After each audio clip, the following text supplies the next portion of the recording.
Hello my people, welcome to Coffee Mine Shop.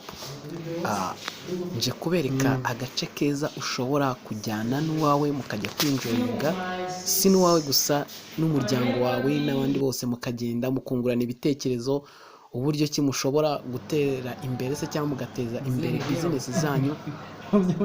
Welcome.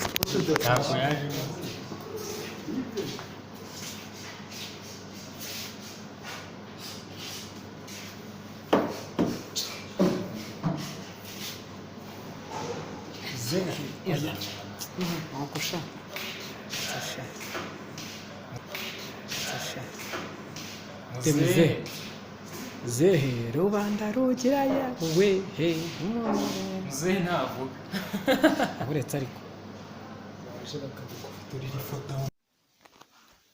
ushobora kuba urimo gutegura urugendo rwawe ariko muri wowe ukumva nta mutuzo wumva ufite, ukumva muri wowe ni akajagari. Ushobora kunyarukira hariya kuri Coffee Mine Shop bakaba bagufasha kuruhuka neza. Hari utuziki tugenda dutuje, bityo urugendo rwawe ukaba ushobora kuzarukomeza wumva muri wowe nta mavunane bitewe n'ibihe byiza uzaba waragiriye aho hantu. Si no kuruhuka byonyine, iyo wabashije kugera aho hantu babasha kugutegurira ifunguro riryoshye rimeze neza, harimo n'icyayi nk'uko wabyumvise yuko ari Coffee Mine Shop. Icyayi gikoze neza, icyayi kimeze neza, ukabasha kuruhuka wumva nyine ufite ibyishimo bigiye bitandukanye nk'uko urimo kubibona hano. Aba basore ukuntu bari bameze, bari bishimye bihagije. Kubera iki? Kubera icyo kurya cyari gihari kandi ku giciro gitoya rwose kidahenze nk'uko ushobora kubyibwira ukavuga ati rino funguro nubwo tubona rimeze gutya rirahenze, ariko ntago rihenze. Muri Coffee Mine Shop bagerageza uburyo bwose bwo kumanura ibiciro kugira ngo uwahageze wese abashe kwinjoyinga bihagije.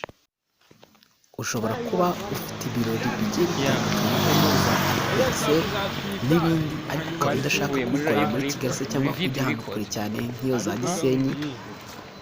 Coffee Mine Shop iherereye ruguru y'ikibuga cya APR hariya Ishyorongi, ruguru gatoya rwose. Ushobora kuhagera bakagufasha amafoto, fata ifoto nziza rwose ikabakubera urwibutso. It's a video record kabisa.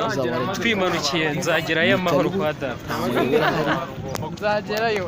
Okay. Indirimbo iri hafi imurikira yazo.